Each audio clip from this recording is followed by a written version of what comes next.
The little girl pushed open the glass door of the towering office building and stepped inside alone. She couldn't have been more than 7 years old. The receptionist looked up in confusion. Business executives hurried through the bright lobby carrying laptops and coffee cups, but the child stood quietly among them wearing a faded blue dress and holding a worn envelope tightly against her chest. Then she spoke words that made the entire room fall silent. "Mom's sick, so I came instead." Before we begin this emotional story, take a moment to like, comment, share, and subscribe to Lifeline Corner if you believe kindness and second chances can change lives. Your support helps us bring more heart-touching stories to people around the world.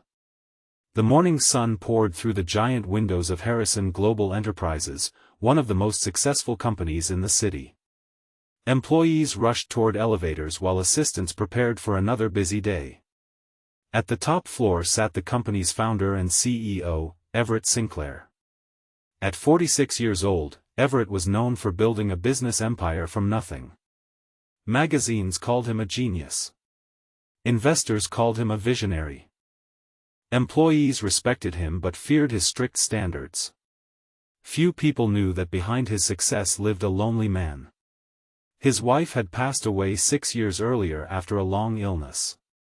Since then, Everett had buried himself in work. His luxurious mansion felt empty. His achievements felt hollow. On that particular morning, he was preparing to interview candidates for a personal assistant position. More than 200 people had applied. Only 5 had made it to the final interview stage. One of those candidates was a woman named Marisol Vega. A hard-working single mother, Marisol desperately needed the job. For years she had worked temporary positions while raising her daughter alone. Every paycheck disappeared into rent, groceries, and medical bills. Recently things had become even harder. A severe lung infection had left her bedridden. Despite her condition, she had spent weeks preparing for the interview because she believed it was her family's chance to finally escape poverty. The night before the interview, her fever became dangerously high. She could barely stand. Yet she stared at the invitation letter lying beside her bed and cried. Her daughter, Juniper, watched quietly from the doorway. Children often understand more than adults realize. Juniper knew her mother had pinned every hope on this opportunity.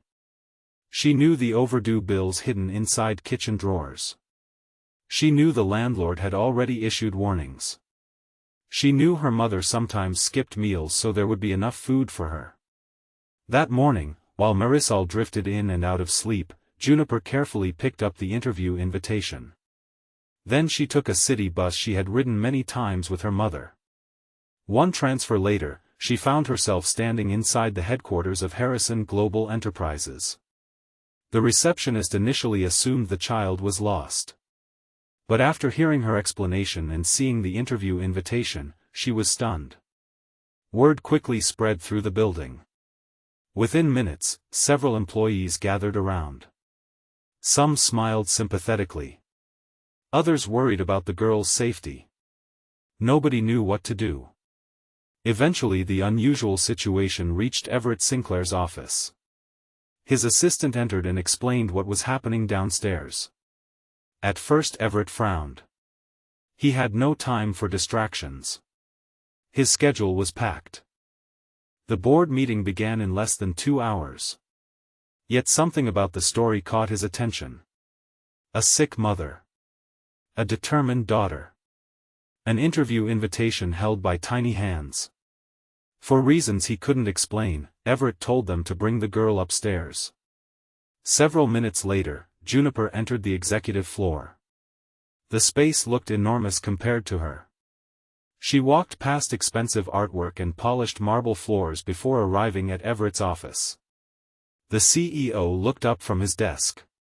For a long moment neither spoke. Juniper stood nervously clutching the envelope. Everett expected fear. Instead, he saw courage. The kind of courage that appears only when someone has no choice but to be brave. Juniper explained everything. She told him about her mother's illness. She described how excited Marisol had been about the interview. She admitted she knew she wasn't supposed to come alone. Then she said something that pierced Everett's heart. She explained that her mother always taught her to keep promises. The interview was important. So somebody from the family had to show up. Everett found himself speechless. Around the conference table, senior executives exchanged emotional glances. No business school prepares people for moments like that. No corporate handbook contains instructions for handling extraordinary courage from a child. For the first time in years, Everett felt something shift inside him. The little girl's determination reminded him of someone. It reminded him of his own mother. Decades earlier, Everett's family had lived in poverty. His mother worked multiple jobs to keep food on the table. When opportunities appeared, she chased them relentlessly despite exhaustion. Without her sacrifices, Everett would never have succeeded. Somewhere along the journey to becoming wealthy, he had forgotten those memories. Juniper brought them rushing back. Instead of ending the meeting, Everett asked more questions. He learned about Marisol's struggles. He learned about hospital bills. He learned about late-night shifts and impossible choices. Most importantly, he learned about a mother who never stopped fighting for her daughter. Hours later, after completing the remaining interviews, Everett couldn't stop thinking about Juniper. The other candidates possessed impressive resumes. Many had years of professional experience. Yet none displayed the character he had witnessed that morning. That afternoon, Everett made an unusual decision. Rather than simply reviewing paperwork, he personally visited Marisol's small apartment. When the door opened, he found conditions far worse than expected. The furniture was old. The refrigerator was nearly empty. Medicine bottles crowded the kitchen counter. Marisol looked shocked to see the billionaire CEO standing outside. Embarrassment filled her face. She apologized repeatedly for missing the interview. She explained how desperately she needed work. Everett listened quietly. As he observed the modest apartment, he saw evidence of something powerful. Despite financial hardship, everything was clean and organized. Family photographs decorated the walls. Juniper's school certificates were displayed proudly. The home radiated dignity. These were not people seeking charity. These were people fighting to survive. That distinction mattered. Over the next week, Everett arranged for medical specialists to examine Marisol.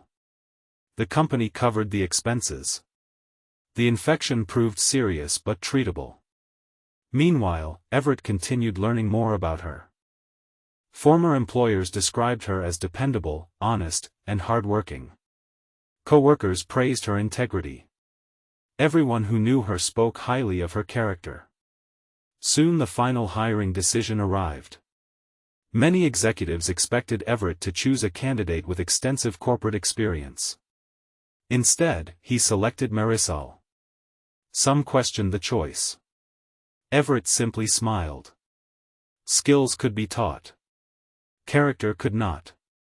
When Marisol received the phone call offering her the position, she burst into tears.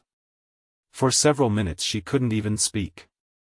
Juniper hugged her tightly while crying too. For the first time in years, hope felt real. Months passed. Marisol thrived in her new role. She worked diligently and quickly became one of the company's most trusted employees. Her health improved dramatically. Financial stability returned. The constant fear of eviction disappeared. Juniper flourished as well. Her grades improved. Her confidence grew. She often visited headquarters after school, where employees adored her. Something else changed too. Everett himself transformed. The lonely businessman who once lived only for profit began reconnecting with people. He established employee assistance programs. He expanded healthcare benefits. He created scholarships for workers' children. Many wondered what inspired the sudden changes. Only a few knew the answer. A little girl had walked into his office carrying an envelope and a promise. Years later, during the company's annual celebration banquet, Everett stood before hundreds of employees. Beside him sat Marisol and Juniper. The audience expected another speech about business growth. Instead, Everett shared a story. He described a child who refused to let her mother's dream die.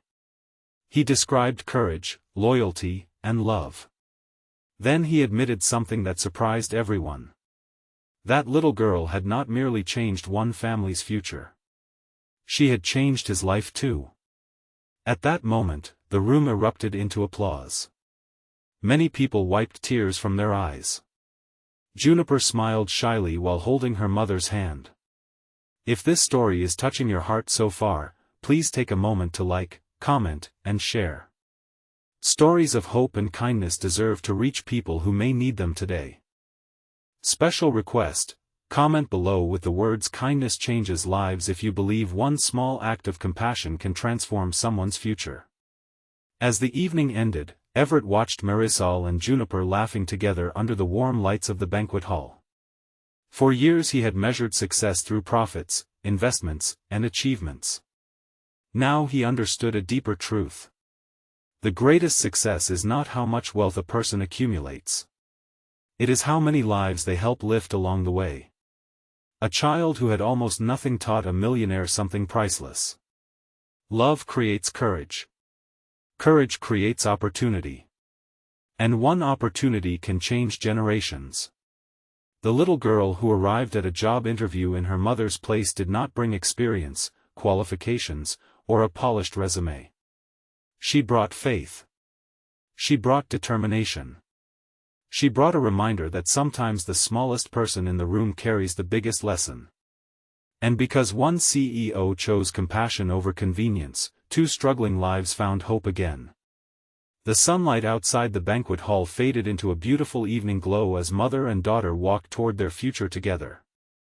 For the first time in a very long time, neither of them was afraid of tomorrow. And that made all the difference.